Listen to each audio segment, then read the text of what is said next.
Before you start working on Fiverr or any other freelancing website, there are some things that you need to know.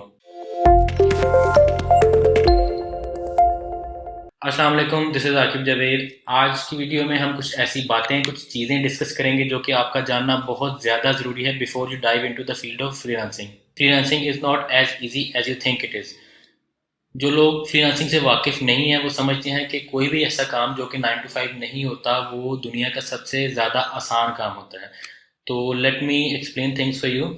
Freelancing के अंदर आप बिल्कुल 9 to 5 काम नहीं कर रहे होते, लेकिन फ्रीलांसिंग में आप 24/7 काम कर रहे होते हैं। आप 24 घंटे सातों दिन काम कर रहे होते हैं। आपका एक प्रोजेक्ट चल रहा है तो आपके माइंड में हर टाइम उसी की टेंशन होती है। आप दिन को सो नहीं पाते, रात को सो नहीं पाते, आपके माइंड में हर टाइम वही चल रहा होता है कि मैंने किस तरह इसको कंप्लीट करना है, कब कंप्लीट करना है, as soon as possible complete करना है। क्लाइंट्स की बातें घूम रही होती हैं, रात की नींद, रात का सोना हराम हुआ होता है। अक्सर आपको नींद की कुर्बानी देनी पड़ती है क्योंकि अक्सर ऐसा होता है कि क्लाइंट्स जो है इमरजेंसी में आपके पास आते हैं और आपको रात के 2 बजे या 3 बजे भी उठ के उनका काम करना पड़ता है, उनको काम करके देना पड़ता है क्योंकि वो आपके पुराने क्लाइंट्स होते हैं। आप उनके साथ रिलेशनशिप अपना ख़राब नहीं करना चाहते तो आप उसको फ़ौरन उठ के काम करके देते हो। आपकी रात की नींद बेशक ख़राब हो जाए, उससे कोई फ़र्क नहीं पड़ता। फिर अक्सर ऐसे दिन भी होते हैं जब आप 3-3 दिन तक वेले फिर रहे होते हैं, आपके पास कोई प्रोजेक्ट्स नहीं होते, एक्टिव ऑर्डर्स आपके पास कोई नहीं होते, आप बिल्कुल फ्री होते हो। लेकिन फिर ऐसे दिन भी होते हैं जिनके अंदर आप के पास खाने पीने का भी टाइम नहीं होता। तो it's a bumpy ride. Freelancing बिल्कुल भी स्मूथ नहीं है, इसमें अप्स एंड डाउन्स चलते रहते हैं। फिर इसमें मिनी हार्ट अटैक्स भी आते रहते हैं कि फॉर एग्जांपल अक्सर इस तरह हो जाता है कि आपके पास कोई ऐसा क्लाइंट्स आ जाता है जो कि फ्रॉड की नीयत से आया होता है, आपसे काम तो करवा लेते हैं लेकिन बाद में कोई ना कोई मसला बना लेता है, कोई इशू क्रिएट कर देता है कि मुझे काम पसंद नहीं आया या 100 तरह के और इशू। तो समटाइम्स ऐसा होता है कि वो ऑर्डर जो है वो कैंसिलेशन की तरफ जा रहा होता है, समटाइम्स वो कैंसिल करना भी पड़ जाता है। तो फिर जब इस तरह के लॉस होते हैं छोटे छोटे तो वो तरह दिल पे लगते हैं क्योंकि जब आपने 8-10 दिन तक काम किया हो और उसके बाद आपको उसको कुछ ना मिले तो you can feel the pain. फिर इसमें आपको हर टाइम एक्टिव रहना पड़ता है अपने क्लाइंट्स के लिए ताकि उनको कोई परेशानी ना हो, क्योंकि जब आप वैल्यू देने की बात करते हैं, जो कि मैं फोकस करता हूँ कि अपने क्लाइंट्स को वैल्यू दिया करें, जब आप वैल्यू देने की बात करते हैं तो उसका मतलब है कि आप रिस्पॉन्सिव भी होंगे।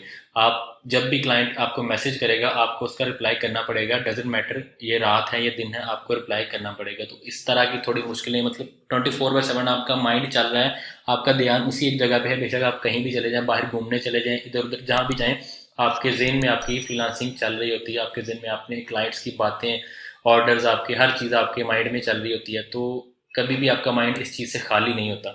अब क्वेश्चन ये है कि अगर फ्रीलांसिंग में इतने ज़्यादा मसले हैं, इतने ज़्यादा इश्यूज़ हैं, इतना ये मुश्किल काम है, तो फिर लोग क्यों फ्रीलांसिंग ही करना चाहते हैं? तो जहाँ पे इसमें मुश्किलात हैं, जहाँ पे इसमें थोड़े मसले हैं, वहाँ पे रिवॉर्ड्स भी बहुत ज़्यादा है। आपके पास इतने ज़्यादा रिवॉर्ड्स हैं कि जॉब जो है, जो महीने में एक जॉब पे करती है उतना आप फ्रीलांसिंग में एक वीक या लेस देन वीक में अर्न कर सकते हैं। तो यही वजह है कि बहुत सारे लोग फ्रीलांसिंग की तरफ अट्रैक्ट होते हैं। तो एक तो हो गई कि आपको आपकी सैलरी से ज़्यादा पे करती है फ्रीलांसिंग। उसके अलावा आपको 9 to 5 की कोई टाइमिंग फॉलो नहीं करनी पड़ती। आपको ऐसा नहीं है कि सुबह 9 बजे उठना है, 8 बजे उठना है तो आपने नाश्ता करके फ़ौरन ऑफिस जाना है, फिर शाम को 5 बजे या वहाँ से अक्सर ओवर टाइम लगाना पड़ता है। तो इस तरह की चीज़ फ्रीलांसिंग में नहीं है। आप चाहें तो 10 बजे उठें, आप चाहें तो 12 बजे उठें। अगर इमरजेंसी है, जो कि हर दफ़ा नहीं होता, बहुत कम होता है, तो अगर इमरजेंसी फिर तो आपकी टाइमिंग थोड़ी चेंज होती है, सोने का आपका स्लीप साइकिल डिस्टर्ब होता है। लेकिन जो रूटीन होती है उसके अंदर आप अपनी मर्जी से ही उठ रहे होते हैं क्योंकि आप खुद के बॉस होते हैं, आप किसी के ऊपर डिपेंडेंट नहीं होते। तो इसलिए आपको अपने सीनियर्स या अपने बॉसेस की बातें भी नहीं सुनना पड़ती है, ये भी बचत हो जाती है फ्रीलांसिंग के अंदर।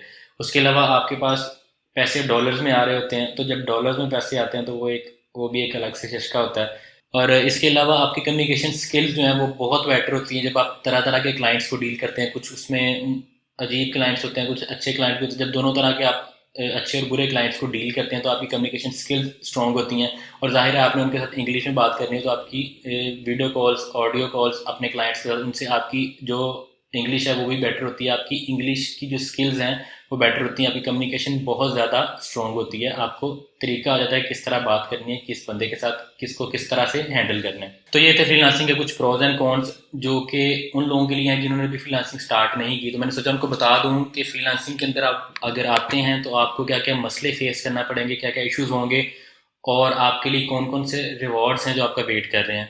तो अगर वीडियो अच्छी लगी तो उसको लाइक कर दें। इसके अलावा मुझे कमेंट सेक्शन में ज़रूर बताइएगा कि कौन से ऐसे टॉपिक्स हैं जिनके ऊपर आप चाहते हैं कि मैं वीडियो बनाऊं आपके लिए, ताकि आप लोग फ्रीलांसिंग के फील्ड में ग्रो कर सकें, सक्सेसफुल हो सकें। तो मुझे कमेंट्स में टॉपिक्स ज़रूर बताइएगा। उसके अलावा कोई आपके क्वेश्चन हैं तो आप मुझे इंस्टाग्राम पर मैसेज कर सकते हैं या फिर आप मुझे कमेंट्स में भी पूछ सकते हैं। मैं कोशिश करूँगा कि आपके सारे मैसेजेस का और सारे कमेंट्स का ज़रूर रिप्लाई करूँ।